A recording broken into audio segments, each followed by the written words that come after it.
Welcome to Healing Horizons. I'm Chris Daniels, and today's episode is The Mexico Mission: Why Ibogaine is Becoming a Lifeline for U.S. Veterans. If you or someone you love is wrestling with addiction, PTSD, traumatic brain injury, or the invisible weight of moral injury, this conversation is for you. We'll explore what Ibogaine is, where it comes from, how it works in the brain, and why so many veterans are traveling to Mexico for carefully supervised care. We'll examine the evidence and the limits, outline safety protocols and contraindications, and talk through what the experience is like and what comes afterward. Finally, we'll cover how to choose reputable clinics, plan logistics, honor Indigenous roots, and connect with veteran-focused resources. Nothing here is medical advice. It's education to help you ask better questions. Let's begin with the origins of Ibogaine and how a traditional medicine reached modern therapeutic settings worldwide today. At its core, Ibogaine is an alkaloid extracted from the root bark of Tabernanthe iboga, a shrub native to Central West Africa. For generations, the Bwiti spiritual tradition in Gabon and Cameroon has used iboga ceremonially for healing, initiation, and community cohesion. In that context, the medicine is approached with ritual, song, and a deep respect for spirit. In the 20th century, people noticed Ibogaine's unusual effects on opioid withdrawal, and a new research path emerged. Today, outside Africa, Ibogaine is explored in medicalized settings for interrupting substance dependence and catalyzing psychological insight. It's not a panacea, and it isn't legal everywhere. In the United States, Ibogaine remains Schedule Y, which restricts clinical access. In countries like Mexico, however, specialized centers operate under medical oversight. Responsible programs acknowledge indigenous origins, adapt safety protocols to modern standards, and focus less on euphoria and more on interruption, reflection, and post-treatment integration support. Ibogaine's pharmacology is complex. It interacts with multiple systems: NMDA receptors, kappa opioid receptors, sigma receptors, serotonergic and dopaminergic pathways, and metabolizes into noribogaine, a long-acting compound that may stabilize mood and reduce craving for weeks. In opioid dependence, Ibogaine appears to interrupt withdrawal by modulating receptors and resetting homeostasis, while noribogaine's extended tail can buffer post-acute symptoms. For stimulants, alcohol, and other substances, people often report a significant, if variable, reduction in cravings. Physiologically, this is paired with an onirogenic, dreamlike state that can surface autobiographical memories and meaning-laden imagery. Many veterans describe reviewing life events, confronting moral pain, and experiencing forgiveness or renewed purpose. This does not erase trauma. It can, however, open a window for processing with psychotherapy.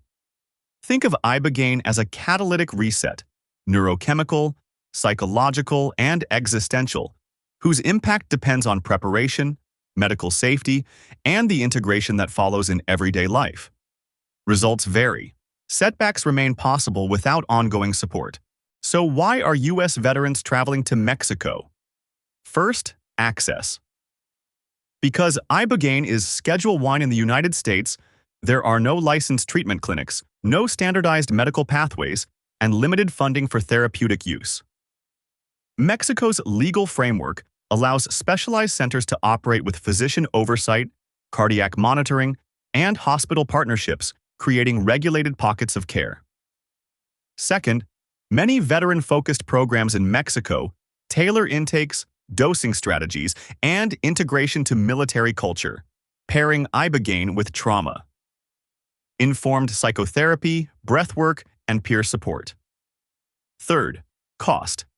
While not inexpensive, programs in Mexico often bundle medical screening, lodging, and aftercare planning at prices below comparable international options.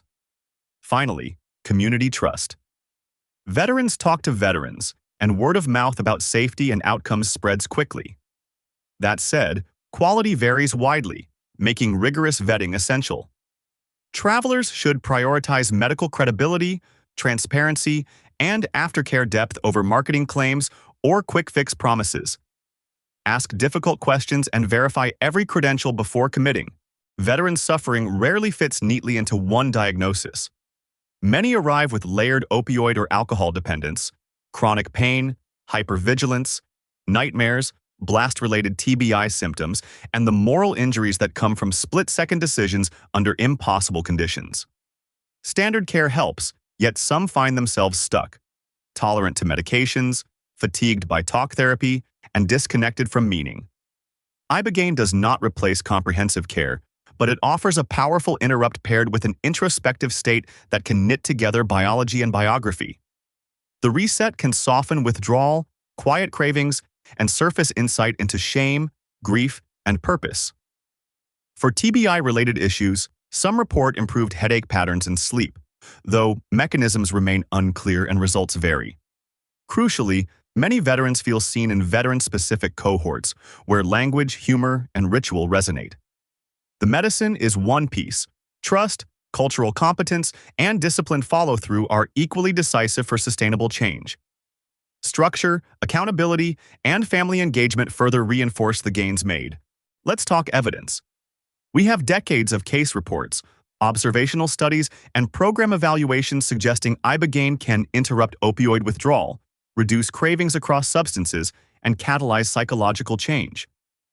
Small controlled studies exist, but not yet at the scale or regulatory rigor of an FDA approval pathway.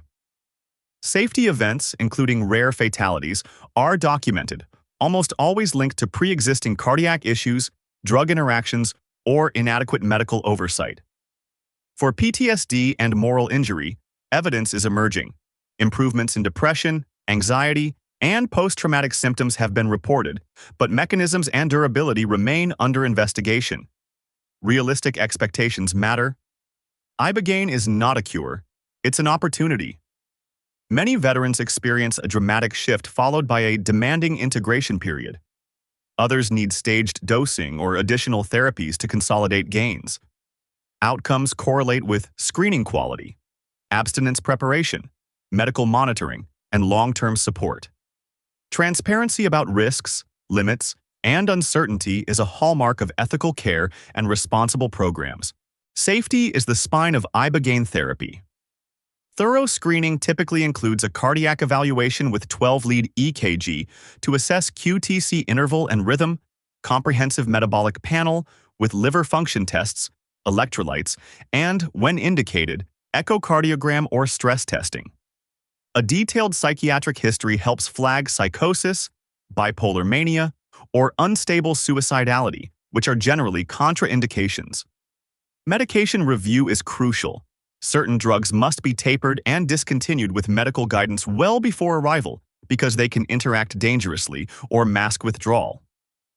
Clinics should individualize washout timelines and coordinate with prescribing physicians to avoid destabilization. On-site, a licensed medical team should monitor vitals and cardiac rhythm before, during, and after dosing, maintain electrolyte balance, and have emergency protocols, crash cart, and hospital transfer pathways ready. Screening isn't a hoop, it's harm reduction. A candid, not now or not appropriate decision, though disappointing, is a success when it prevents avoidable risk for patient safety. Let's name common red flags. Methadone and long-acting fentanyl can complicate washouts and prolong QTC. Transitions to shorter-acting opioids under medical supervision are sometimes considered before Ibogaine, but this must be clinician-led. Many SSRIs and SNRIs, as well as MAOIs and certain tricyclics, pose interaction or QTC risks. Never stop psychiatric medications abruptly. Coordinate with your prescriber. Other concerns include antipsychotics with QTC effects, some antiarrhythmics, and antibiotics like macrolides or fluoroquinolones. Medical contraindications can include prolonged baseline QTC, significant structural heart disease, uncontrolled hypertension, recent stroke, severe liver disease, electrolyte instability, pregnancy, or breastfeeding. Psychiatric contraindications often include active psychosis, history of mania, or severe personality instability. Current polysubstance use increases complexity and may require stabilization first. None of this replaces medical judgment.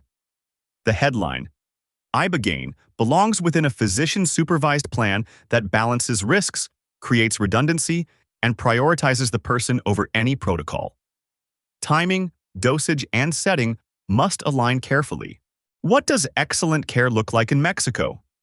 Start with a licensed physician, ACLS-trained nursing, continuous cardiac monitoring, labs on arrival, electrolyte management, and a documented emergency plan with a nearby hospital. Dosing strategies vary. Some centers use a single, flood dose. Others prefer staged or split dosing to reduce cardiac load and adjust in real time.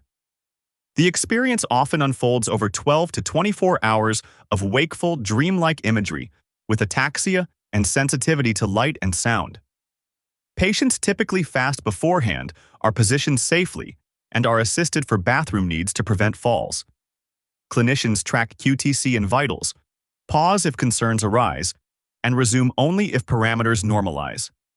Post-dose, rest and rehydration are key, followed by light nutrition, sleep hygiene, and stabilization. Before discharge, responsible teams schedule psychotherapy and peer support, plus medical follow-ups, translating insights into concrete plans for the coming weeks. Transportation home is arranged with care. As you evaluate options, look for licensed physicians with credentials, written protocols, continuous monitoring, on-site emergency equipment, and a formal hospital partnership. Ask for transparency about outcomes and adverse events, details on screening and medication washouts, veteran-specific services, and a concrete integration plan. EMDR, CBT, and somatic options, peer support, and relapse prevention. Budget for travel, labs, fees, and weeks of therapy afterward. Many stays run 7 to 10 days. Bring a trusted support person if possible, and schedule medical and counseling follow-ups before you depart. Ethically, honor indigenous origins.